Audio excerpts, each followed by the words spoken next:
പത്തരമാറ്റ സീരിയലിന്റെ പുതിയൊരു വിശേഷങ്ങളിലേക്ക് എല്ലാവർക്കും സ്വാഗതം. കനക ഇങ്ങനെ നടന്നു പോകുന്ന സമയത്ത് ആദർശ് അവിടെ ലാപ്ടോപ്പിൽ എന്തോ ചെയ്തുകൊണ്ടിരിക്കുകയാണ്. ഇത് കണ്ടുകൊണ്ട് അരികിലേക്ക് ചെല്ലുകയാണ് കേട്ടോ.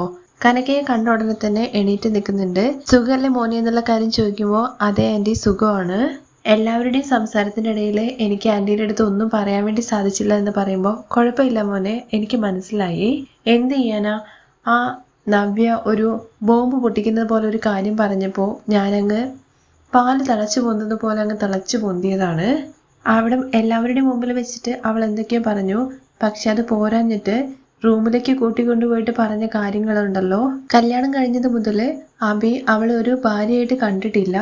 ഇത് കേൾക്കുമ്പോൾ ആദർശിന്റെ മനസ്സിൽ എന്താന്ന് വെച്ച് കഴിഞ്ഞാൽ, അയ്യോ ഇനിയിപ്പോ നയന എന്തെങ്കിലും പറഞ്ഞു കൊടുത്തു കാണുമോ എന്നുള്ള കാര്യത്തെക്കുറിച്ചാണ് ചിന്തിക്കുന്നത്. ചെറുപ്പം മുതലേ നവ്യ നല്ല സുന്ദരിയാണെന്ന് പറഞ്ഞുകൊണ്ട് വളർത്തിയതാണ്. അവൾക്ക് ജീവിതത്തിൽ ഇങ്ങനൊരു ജീവിതമാണ് കിട്ടിയത്. സുന്ദരിയാണെന്നൊക്കെ പറഞ്ഞിട്ട് മോനെ എന്താ കാര്യം? അവളുടെ ജീവിതം ഒട്ടും അഴകല്ല. എന്തായാലും മോനെ, നയനയുടെ കാര്യത്തില് ഞാൻ ഭയങ്കര സന്തോഷവതിയാണ്. എന്നാൽ നയനയുടെ കാര്യത്തില് അങ്ങനെയല്ല. നിങ്ങൾ കല്യാണം കഴിഞ്ഞ നാള് മുതലേ നയനമോളെ മോൻ എങ്ങനെ നോക്കുന്നു ഇങ്ങനെ നോക്കുന്നു എന്നുള്ള കാര്യങ്ങളെ കുറിച്ചൊക്കെ പറഞ്ഞു. ഒരു ഭാര്യ ഭർത്താവ് എന്ന് പറഞ്ഞു കഴിഞ്ഞാൽ എങ്ങനെ ഇരിക്കണം എന്ന് ചോദിച്ചു കഴിഞ്ഞാൽ അതിന് ഉത്തമ ഉദാഹരണം മോനും നയനമോളും ആണ്. ഒരു ഭാര്യയും ഭർത്താവും പരസ്പരം സ്നേഹത്തോടെ അഡ്ജസ്റ്റ്മെന്റോട് കൂടിയിട്ട് വിട്ടുകൊടുക്കാതെ സംസാരിച്ച് എങ്ങനെ ജീവിക്കണം എന്നുള്ള കാര്യം കണ്ടുപഠിക്കണം നവ്യയും അതുപോലെ അബിയും നിങ്ങളെ. ഇതൊക്കെ കേൾക്കുമ്പോൾ ആദർശ് ഇങ്ങനെ അന്തം വിട്ട് നിൽക്കുകയാണ് കേട്ടോ.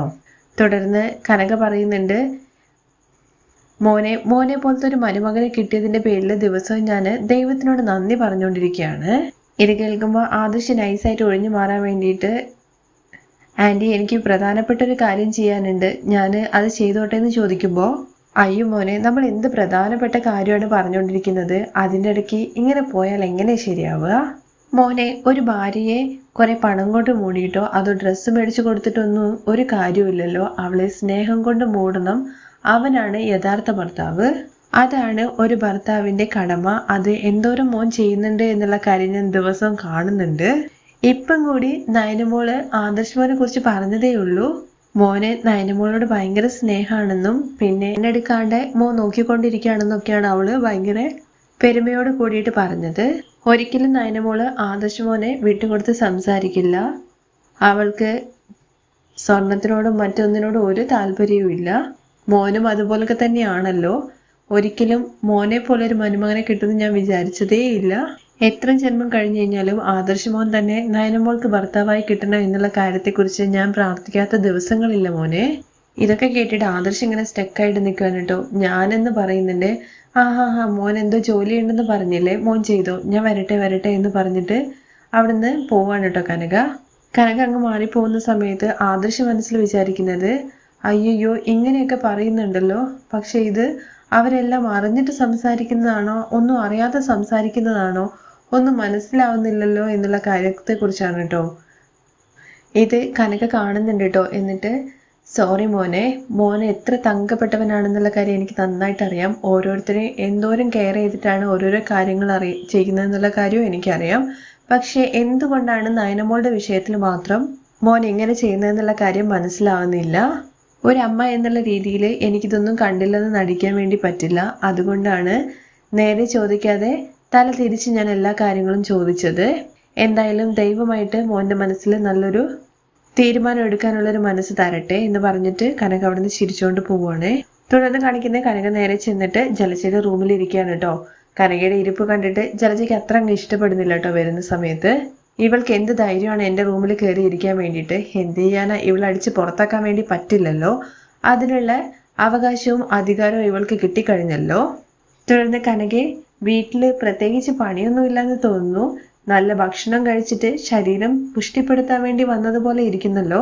ഇത് കേട്ടിട്ട് കനക മനസ്സിൽ വിചാരിക്കുന്നത്, എല്ലാം ഇവള് കാരണമാണല്ലോ. ഇപ്പോ നവ്യമോൾക്ക് ഈ അവസ്ഥ വന്നതും ഇവള് കാരണമാണ്. ആദ്യം ഇവൾക്കിട്ടൊരു പണി കൊടുക്കണം.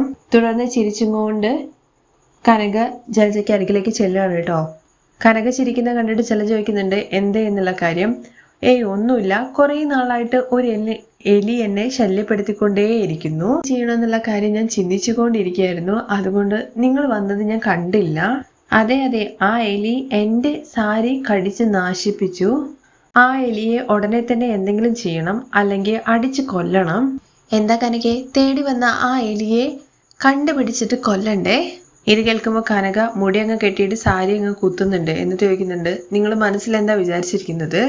ഞാൻ എന്ത് വിചാരിച്ചു എന്നാണെന്ന് ജലജ ചോദിക്കുമ്പോൾ, ഞാൻ ഈ വീട്ടിലെ സംബന്ധിയാണ്, അതുകൊണ്ട് തന്നെ എൻ്റെ അടുത്ത് എന്തും പറയാന്നാണോ നിങ്ങൾ വിചാരിച്ചിരിക്കുന്നത്? കാശും പണവും ഇല്ലെന്ന് കരുതിയിട്ട് എന്തിനാണ് ആവശ്യമില്ലാതെ ഒച്ചയെടുക്കുന്നത്? അതിന് മാത്രം ഞാൻ എന്താ പറഞ്ഞിരിക്കുന്നത്?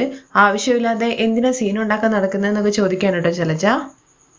ഞാൻ എന്ത് സീൻ ഉണ്ടാക്കി എന്നുള്ള കാര്യത്തെക്കുറിച്ചാണ് നിങ്ങൾ പറയുന്നത്? എൻ്റെ അടുത്ത് നിങ്ങൾ സംസാരിക്കുന്നത് കേട്ടിട്ട് എനിക്ക് പേടിയാവുകയാണ്. കനകയുടെ ഭാവം മാറുന്ന സമയത്ത് ജലജ പറയുന്നുണ്ട്, നീ എന്തോ പ്ലാൻ ചെയ്തിട്ടാണ് ചെയ്യുന്നത് എന്നെ കുരുക്കാൻ വേണ്ടിയിട്ട്. ഞാൻ നിന്റെ അടുത്ത് ഒന്നും പറഞ്ഞില്ലല്ലോ. ഇല്ല, ഇത് ഞാൻ വെറുതെ വിടില്ല. ഇന്ന് ഞാൻ എന്തെങ്കിലും ഇതിനൊരു തീരുമാനം ഉണ്ടാക്കും, എല്ലാവരുടെയും മുമ്പിൽ വെച്ചിട്ട്. ഇതിനൊരു തീരുമാനം ഉണ്ടാക്കാണ്ട് സത്യമായിട്ട് ഞാൻ ഇവിടുന്ന് പോവില്ല. അയ്യോ അയ്യോ എന്നൊക്കെ പറഞ്ഞിട്ട് നീ എന്നോട് ഇങ്ങനെയൊക്കെ ചെയ്തില്ലേ? എന്ത് ധൈര്യത്തിലാണ് ഞാൻ എൻ്റെ മോളെ ഇവിടെ നിർത്തി പോവോ? ഒരുപക്ഷെ എൻ്റെ മോളെ നീ എന്നെ കൊല്ലില്ലേ? അയ്യോ, ഇങ്ങനെ പറയാൻ മാത്രം ഞാനൊന്നും പറഞ്ഞില്ലല്ലോ, എന്താ ഇങ്ങനെയൊക്കെ പറയുന്നതെന്നൊക്കെ ചോദിക്കാനുണ്ട് ജലജ ആകെ ടെൻഷനായിട്ട്. ഇല്ല, ഞാനിത് വെറുതെ വിടില്ല. അയ്യോ അയ്യോ അയ്യോ എന്നൊക്കെ പറഞ്ഞിട്ട് ഹോളിലേക്ക് അങ്ങ് പോവാണ് കേട്ടോ കനക. എന്നിട്ട് ഹോളിൽ ചെന്നിട്ട് ഇങ്ങനെ ആർത്ത് പറയുന്നുണ്ട്, അയ്യോ എന്നെ എല്ലാം നശിപ്പിച്ചേ, എന്നോട് ഇങ്ങനെ ചെയ്തു കഴിഞ്ഞാൽ എൻ്റെ മക്കളോട് എങ്ങനെയൊക്കെ ചെയ്യുന്നൊക്കെ പറയുമ്പോഴേക്കും അങ്ങോട്ടേക്ക് എല്ലാവരും ഓടി വരുന്നുണ്ട്. തുടർന്ന് നയനയും അതുപോലെ നവ്യയും കൂടി വന്നിട്ട് എന്താ അമ്മ സംഭവിച്ചതെന്ന് ചോദിക്കുകയാണ്. നിങ്ങളെ നോക്കാൻ വേണ്ടിയിട്ടല്ലേ മക്കളെ ഞാൻ ഇങ്ങോട്ട് വന്നത്, നിങ്ങളുടെ കൂടെ നിൽക്കാൻ വേണ്ടിയിട്ട്. എന്നാൽ ഞാൻ ആ റൂമിലേക്ക് ചെന്ന സമയത്ത് നിന്റെ അമ്മായിമ്മ എന്തൊക്കെയാ പറഞ്ഞതെന്നറിയോ? എനിക്ക് ആ റൂമിൽ നിൽക്കാനുള്ള അവകാശമില്ല എന്ന് പറഞ്ഞിട്ട് എന്നെ കഴുത്ത് പിടിച്ച് നെരുക്കി, എൻ്റെ മുടിയെല്ലാം പിടിച്ച് എന്തെല്ലാം കാര്യങ്ങളാണ് ചെയ്തതെന്ന് അറിയാമെന്നൊക്കെ പറയുമ്പോൾ, അയ്യോ ഞാനൊന്നും ചെയ്തില്ല എന്നൊക്കെ ചർച്ച പറയുന്നുണ്ടേ.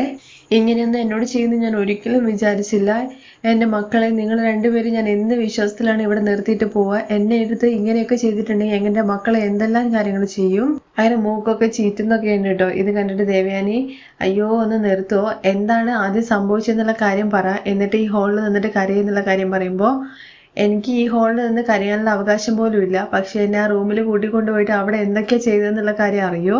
ജലജ, നീ എന്താ ചെയ്തെന്നുള്ള കാര്യം ചോദിക്കുമ്പോൾ, അച്ഛൻ ഞാൻ ഇങ്ങനെ വല്ലതും ചെയ്യും, ഞാൻ ഒന്നും ചെയ്തിട്ടില്ല, എന്നെ വിശ്വസിക്കുന്നൊക്കെ പറയുമ്പോൾ ജാനകി പറയുന്നുണ്ട്, വിശ്വസിക്കുക എന്ന് പറഞ്ഞാൽ പോലല്ലോ, വിശ്വസിക്കുന്ന രീതിയിൽ എന്തെങ്കിലും ചെയ്യണ്ടേ? നീ ഏത് സമയത്ത് ചെയ്യുന്നുള്ള കാര്യം ആർക്കും അറിയില്ല എന്നും കൂടി ജാനകി പറയുമ്പോൾ, അയ്യോ ജാനകി, ഞാൻ തെറ്റൊക്കെ ചെയ്തിട്ടുണ്ട്, പക്ഷെ ഞാനിപ്പോൾ ചെയ്തത് തെറ്റ്, ഞാൻ ഒന്നും ചെയ്തിട്ടില്ല. ഇവരെന്തൊക്കെയോ പറയാണ്. നിങ്ങൾ ഒന്നും ചെയ്തില്ല എന്നോ? എല്ലാവരും കണ്ടില്ല എൻ്റെ കോലം, ഈ കോലത്തിൽ ഞാൻ ആവണം എന്നുള്ള കാര്യം എന്തെല്ലാം കാര്യങ്ങൾ ചെയ്തിട്ടുണ്ട് എന്നുള്ള കാര്യം നോക്കൂ എന്നൊക്കെ പറയാണ് കേട്ടോ. കാശില്ലെന്ന് കരുതിയിട്ട് എന്തും പറയാൻ വേണ്ടി പറ്റുമോ? അത് മാത്രമല്ല, ആദ്യം നിന്നെ അടിച്ച് പുറത്താക്കും, അത് കഴിഞ്ഞിട്ട് നിന്റെ 2 മക്കളെ അടിച്ച് പുറത്താക്കുമെന്ന് വരെ പറഞ്ഞു. അത് മാത്രമല്ല, നിങ്ങൾ രണ്ടുപേരും ഈ വീട്ടിലെ മൂതവിയാണെന്ന് വരെ പറഞ്ഞു എന്നൊക്കെ കനക ഭയങ്കര കരഞ്ഞുകൊണ്ട് നല്ല ആക്ടിങ് ആണ്. ഇതൊക്കെ കേൾക്കുമ്പോൾ അഭിക്ക് എന്തോ പോലെ തോന്നുകയാണ്. അമ്മ എന്തൊക്കെയായി ചെയ്തു കൂട്ടുന്നുള്ള കാര്യം ചോദിക്കുമ്പോൾ, എടാ മോനെ ഞാൻ ഒന്നും ചെയ്തിട്ടില്ല, അവര് വെറുതെ ചുമ്മാ പറയുന്നതെന്നൊക്കെ പറയുന്നുണ്ട്. ഇവിടുന്ന് മുത്തശ്ശൻ കനകയോട് പറയുന്നുണ്ട്, കനകെ നീ സമാധാനമായിട്ടിരിക്കെ, ജലജയും അഭിയും എപ്പോഴും ഓരോരോ കാര്യങ്ങൾ മാറി മാറി ചെയ്തുകൊണ്ടിരിക്കുകയാണ്, നിങ്ങളുടെ അടുത്ത് എത്ര പറഞ്ഞു കഴിഞ്ഞാലും മനസ്സിലാവില്ലേ? സ്വത്തില് ഞങ്ങൾക്കും അധികാരമുണ്ട് എന്നും അതുപോലെ സ്വത്ത് വേദിക്കുന്ന സമയത്ത് ഞങ്ങളുടെ പേരിലേക്ക് എഴുതുക എന്നുള്ള കാര്യമൊക്കെ പറയാനുള്ള നല്ല വിവരം ഉണ്ടല്ലോ. അതിനുള്ള വിവരം ഉണ്ടെന്നുണ്ടെങ്കിൽ അതിന് ആവശ്യമായിട്ടുള്ള വിവരവും ബോധമുള്ള രീതിയിൽ നടക്കുകയും വേണം. ഇനി ഒരു തവണയും കൂടി കനകയോടോ അതോ നവ്യയോടോ നയനയോ ആരോടെങ്കിലും മോശമായിട്ടോ എന്തെങ്കിലും അവരെ ഹേർട്ട് ചെയ്യുന്ന രീതിയിൽ സംസാരിക്കുകയോ പ്രശ്നം ഉണ്ടാക്കാനോ നോക്കിക്കഴിഞ്ഞു കഴിഞ്ഞാൽ നിങ്ങൾ രണ്ടുപേരും പിന്നെ ഈ വീട്ടിലുണ്ടാവില്ല. പറഞ്ഞില്ലെന്ന് വേണ്ട എന്ന് പറഞ്ഞിട്ട് മുത്തശ്ശനും മുത്തശ്ശി അവിടുന്ന് പോവാണേ. അതിന്റെ പുറകെ ആയിട്ട് ബാക്കി എല്ലാവരും പോകുന്നുണ്ട്. ജലജയും അഭി അവിടെ നിൽക്കുകയാണ്. അത് കൂടാതെ കനകയും അപ്പുറത്തും ഇപ്പുറത്തായിട്ട് നവ്യയും നയനയും ഉണ്ട് കേട്ടോ. അവരെല്ലാവരും പോയി കഴിഞ്ഞതിന് ശേഷം സാരീൻ്റെ കുത്തങ്ങോട്ട് ഊരിയിട്ടിട്ട് അങ്ങോട്ട് നടക്കുവാണ് കേട്ടോ ജലജയ്ക്ക് അരികിലേക്ക്. ഇത് കണ്ടിട്ട് നയനയും നവ്യ ഇങ്ങനെ ഞെട്ടലോട് കൂടി നോക്കുന്നുണ്ട്. എന്താ ജലജേ, ദേഷ്യം വരുന്നുണ്ടോ? നിന്നെ എന്ന് പറയുമ്പോൾ എന്താ എന്നെ കഴുത്ത് പിടിച്ച് നെരിക്കണോ? ഒന്നും ചെയ്യാൻ പറ്റാത്ത കലിയിൽ കൈ പിടിച്ചിട്ട് ഇങ്ങനെ ഇതാക്കുന്നൊക്കെ ഉണ്ട് കേട്ടോ ജലജ. ഇനി വേണമെങ്കിൽ നിനക്ക് ദേഷ്യം വരികയാണെങ്കിൽ എന്നെ കൊല്ലുകയും ചെയ്തോ, നീ എന്ത് വേണമെങ്കിൽ ചെയ്തോ, പക്ഷെ ഞാൻ ഒന്നും പറയില്ല. പക്ഷെ വീട്ടിലുള്ള ആൾക്കാർ നോക്കിക്കോളൂ. 2 മക്കളും ഒരു തെറ്റും ചെയ്യാഞ്ഞിട്ടും അവരത് ചെയ്തു എന്ന് പറഞ്ഞിട്ടും ഇതുവരെ ഞാൻ ഒന്നും മിണ്ടാതിരുന്നത് അവരുടെ ജീവിതം നല്ല രീതിയിൽ പോണോ എന്ന് കരുതിയിട്ടാണ്. ഇനിയും പുറത്ത് സഹിക്കാൻ വേണ്ടിയിട്ട് എന്നെ കിട്ടില്ല. എൻ്റെ മക്കൾക്ക് വേണ്ടിയിട്ട് എന്തും ഞാൻ ചെയ്യും, ഏതറ്റം വരെയും പോകും. ഇനി എൻ്റെ മക്കൾക്ക് നേരെ തിരിഞ്ഞു കഴിഞ്ഞ് കഴിഞ്ഞാൽ നിന്നെ ഇവിടെ നിന്ന് ഞാൻ കെട്ടിക്കുന്നുള്ള കാര്യം കൂടി പറയുകയാണേ. എന്നിട്ട് ഡാൻസ് ഒക്കെ കളിച്ചും കൊണ്ടാണ് കേട്ടോ കനക അവിടുന്ന് പോകുന്നത്. ഇത് കണ്ടിട്ട് നല്ല സന്തോഷത്തിൽ നിൽക്കുന്ന നയനയും നവ്യയും കാണിച്ചുകൊണ്ടാണ് മറ്റൊരു എപ്പിസോഡിൻ്റെ രംഗം അവസാനിക്കുന്നത്.